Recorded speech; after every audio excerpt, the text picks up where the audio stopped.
and losses that were made when protests turned to riots.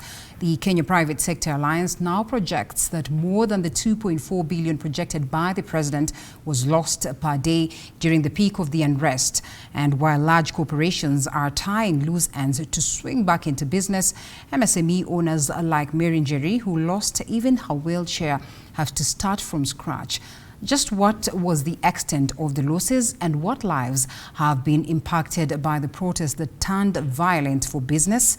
Well, our reporter Hibak Said assesses just what collateral damage happened after this storm.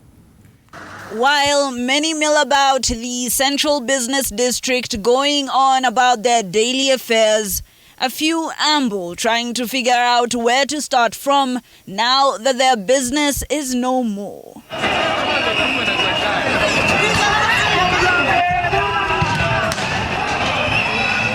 In what turned into utter chaos and violence after peaceful protests lies the remnants of businesses trying to land back on their feet and the wariness of possible clashes between police and protesters that would force them back to square one.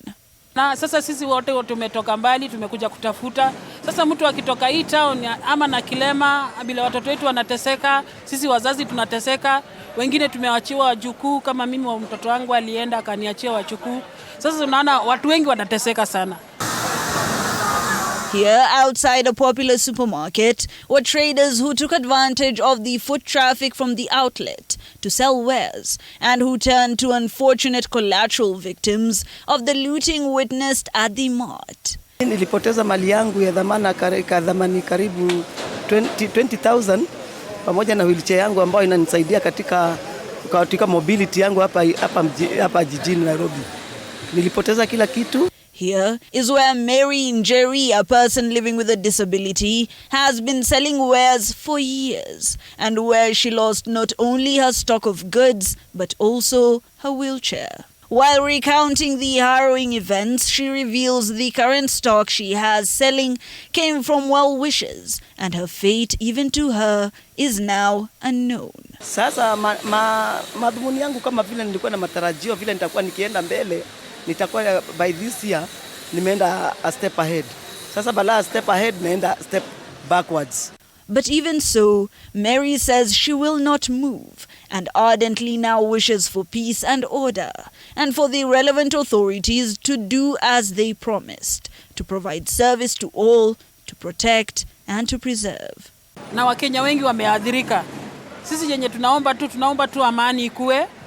Tunaomba rais wetu akumbuke watu wale wanyonge kama sisi. A few centimeters away is Mama Grace, who lost all her goods, amounting to 150,000 shillings during the height of the riots, and who has since been on the edge when operating from the CBD, ready to take cover at the slightest ruckus.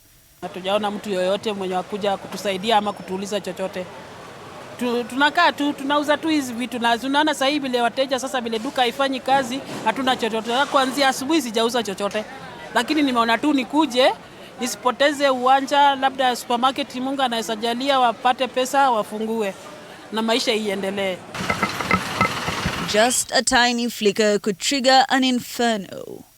And trigger it did, as the resounding sentiments from traders remains that things can never be the same unless drastic changes are made from the highest office. Hapa biashara kurudi mali ilipokuwa ngumu. Biashara kurudi ilipokuwa ngumu manake watu wengi wamekosa kazi, wengine watarudi makwao, wengine watatoka hii mji waende mji mwingine. Unaona?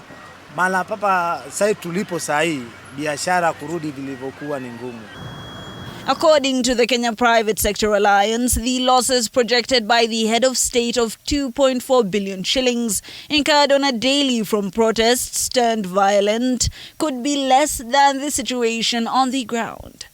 From KEPSA's view, what are the losses, approximated at? How much are private businesses losing out on? I think the losses could be more than that. The losses could be more than that. I'm looking at what's our GDP per day what is our GDP per year, and a day of no work, what does it mean? Victor Ugalo, the deputy CEO of KEPSA, says the alliance is still gathering data on the exact figure from their members. However, considering 75% of businesses in the country operate physically, the losses could be much, much higher. It means that any day of protests is leading us to a loss of more than even 2.4. And as business continues as quote-unquote usual in the CBD, many voices have been subdued into whispers on what to do next, lest they attract the attention of goons who could potentially target their business next. Or worse, be termed as saboteurs of the cause. And while various representative bodies and even associations representing the business community are approximating the losses to billions of shillings per day, a lot of people forget the micro, small and medium enterprises that usually operate around big businesses are bearing the brunt of the violence. Hibak Said for TV 47 in Nairobi.